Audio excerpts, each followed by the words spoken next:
तो स्वागत है आपका मुंशी प्रेमचंद की लिखी कहानी ईश्वरीय न्याय के भाग 2 में। तो चलिए आगे की कहानी शुरू करते हैं। रात के 10 बज गए। मुंशी सत्यनारायण कुंजियों का एक गुच्छा कमर में दबाए घर से बाहर निकले। द्वार पर थोड़ा सा पुआल रखा हुआ था। उसे देखते ही वे चौंक पड़े। मारे डर के छाती धड़कने लगी। जान पड़ा कि कोई छिपा बैठा है। कदम रुक गए। पुआल की तरफ ध्यान से देखा। उसमें बिल्कुल हरकत न हुई। तब हिम्मत बौंधी, आगे बढ़े और मन को समझाने लगे, मैं कैसा बौखल हूं। अपने द्वार पर किसका डर और सड़क पर भी मुझे किसका डर है। मैं अपनी राह जाता हूं। कोई मेरी तरफ तिरछी आंख से नहीं देख सकता। हाँ, जब मुझे सेंध लगाते देख ले, नहीं पकड़ ले, तब अलबत्ते डरने की बात है। तिस पर भी बचाव की युक्ति निकल सकती है। अकस्मात उन्होंने भानुकुंवरी के एक चपरासी को आते हुए देखा। कलेजा धड़क उठा। लपक कर एक अंधेरी गली में घुस गए। बड़ी देर तक वहां खड़े रहे। जब वह सिपाही आंखों से ओझल हो गया, तब फिर सड़क पर आए। वह सिपाही आज सुबह तक इनका गुलाम था। उसे उन्होंने कितनी ही बार गालियां दी थीं, लातें मारी थीं, पर आज उसे देखकर उनके प्राण सूख गए। उन्होंने फिर तर्क की शरण ली। मैं मानो भंग खाकर आया हूं। इस चपरासी से इतना डरा मानो कि वह मुझे देख लेता, पर मेरा कर क्या सकता था।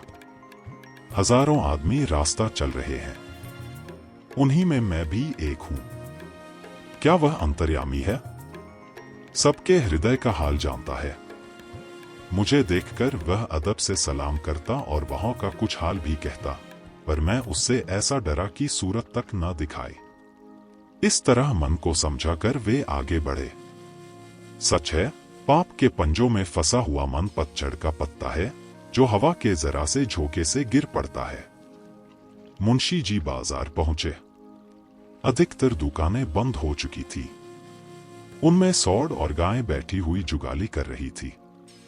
केवल हलवाइयों की दुकानें खुली थी और कहीं कहीं गजरे वाले हार की हौंक लगाते फिरते थे। सब हलवाई मुंशी जी को पहचानते थे, अतएव मुंशी जी ने सिर झुका लिया। कुछ चाल बदली और लपकते हुए चले। एकाएक उन्हें एक बग्घी आती दिखाई दी। यह सेठ बल्लभदास सवकील की बग्घी थी। इसमें बैठकर हजारों बार सेठ जी के साथ कचहरी गए थे, पर आज वह बग्घी कालदेव के समान भयंकर मालूम हुई। फौरन एक खाली दुकान पर चढ़ गए।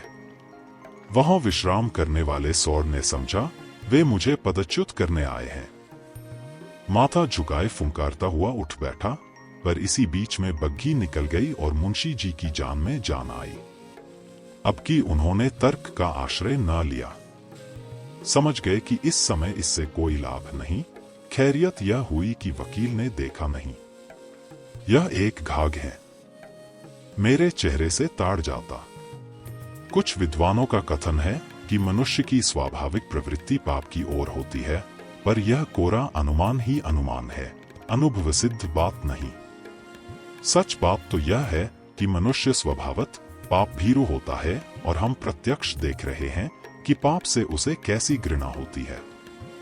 एक फरलांग आगे चलकर मुंशी जी को एक गली मिली। वह भानुकुंवरी के घर का एक रास्ता था। धुंधली सी लालटेन जल रही थी। जैसा मुंशी जी ने अनुमान किया था, पहरेदार का पता न था। अस्तबल में चमारों के यहाँ नाच हो रहा था। कई चमारिनें बनाव सिंगार करके नाच रही थी। चमार मृदंग बजा कर गाते थे, नाही घरे श्याम घेरी आए बद्रा।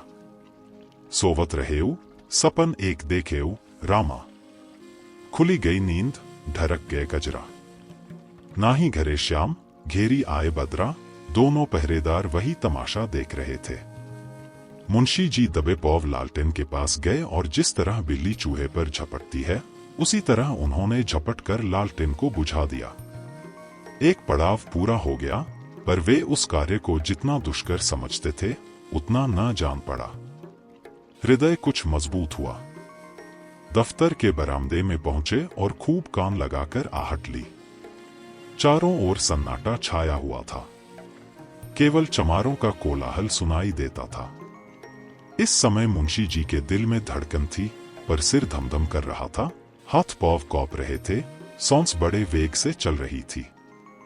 शरीर का एक एक रोम, आंख और कान बना हुआ था। वे सजीवता की मूर्ति हो रहे थे। उनमें जितना पौरुष, जितनी चपलता, जितना साहस, जितनी चेतना, जितनी बुद्धि, जितना औसान था, वे सब इस वक्त सजग और सचेत होकर इच्छा शक्ति की सहायता कर रहे थे। दफ्तर के दरवाजे पर वही पुराना ताला लगा हुआ था। इसकी कुंजी आज बहुत तलाश करके वे बाजार से लाए थे। ताला खुल गया। किवाड़ों ने बहुत दबी जबान से प्रतिरोध किया। इस पर किसी ने ध्यान न दिया।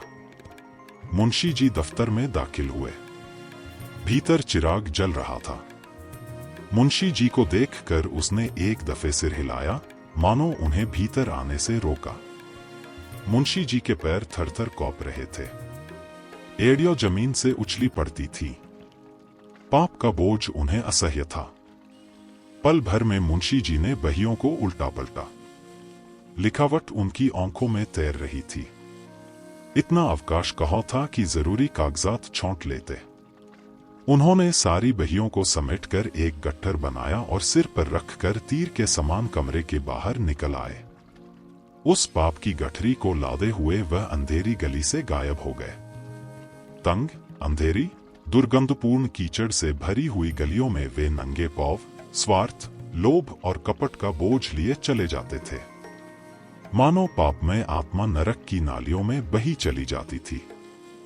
बहुत दूर तक भटकने के बाद वे गंगा किनारे पहुंचे। जिस तरह कलुषित हृदयों में कहीं कहीं धर्म का धुंधला प्रकाश रहता है, उसी तरह नदी की काली सतह पर तारे झिलमिला रहे थे। तट पर कई साधु धूनी जमाए पड़े थे। ज्ञान की ज्वाला मन की जगह बाहर दहक रही थी। मुंशी जी ने अपना गट्ठर उतारा और चादर से खूब मजबूत बांधकर बलपूर्वक नदी में फेंक दिया। सोती हुई लहरों में कुछ हलचल हुई और फिर सन्नाटा हो गया। मुंशी सत्यनारायण लाल के घर में दो स्त्रियां थीं, माता और पत्नी। वे दोनों अशिक्षिता थीं। तिस पर भी मुंशी जी को गंगा में डूब मरने या कहीं भाग जाने की जरूरत न होती थी। न वे बॉडी पहनती थी, न मोजे जूते, न हारमोनियम पर गा सकती थी। यहां तक कि उन्हें साबुन लगाना भी न आता था। हेयरपिन, ब्रुचेज, जैकेट आदि परमावश्यक चीजों का तो नाम ही नहीं सुना था। बहू में आत्मसम्मान जरा भी नहीं था, न सास में आत्मगौरव का जोश। बहू अब तक सास की घुड़कियों भीगी बिल्ली की तरह सह लेती थी। हाँ मूर्खे। सास को बच्चे के नहलाने धुलाने, यहां तक कि घर में झाड़ू देने से भी घृणा न थी। हाँ ज्ञानांधे। बहू स्त्री क्या थी? मिट्टी का लोंदा थी। एक पैसे की जरूरत होती तो सास से मांगती।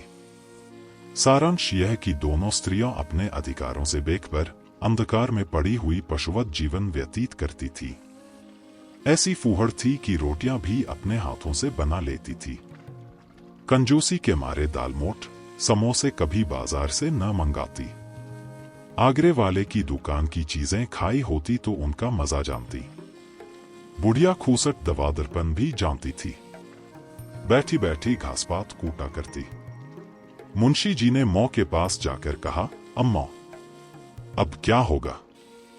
भानुकुंवरी ने मुझे जवाब दे दिया। माता ने घबरा कर पूछा, जवाब दे दिया? मुंशी, हाँ बिल्कुल बेकसूर। माता, क्या बात हुई? भानुकुंवरी का मिजाज तो ऐसा न था। मुंशी, बात कुछ न थी। मैंने अपने नाम से जो गौ लिया था, उसे मैंने अपने अधिकार में कर लिया। कल मुझसे और उनसे साफ साफ बातें हुई। मैंने कह दिया कि गौ मेरा है। मैंने अपने नाम से लिया है, उसमें तुम्हारा कोई इजारा नहीं। बस बिगड़ गई, जो मुंह में आया बकती रही। उसी वक्त मुझे निकाल दिया और धमका कर कहा, मैं तुमसे लड़कर अपना गौ ले लूंगी। अब आज ही उनकी तरफ से मेरे ऊपर मुकदमा दायर होगा, मगर इससे होता क्या है? गौ मेरा है, उस पर मेरा कब्जा है। अगर यहाँ तक कहानी आपको पसंद आई तो वीडियो को लाइक करें और मिलते हैं इस कहानी के अगले भाग में।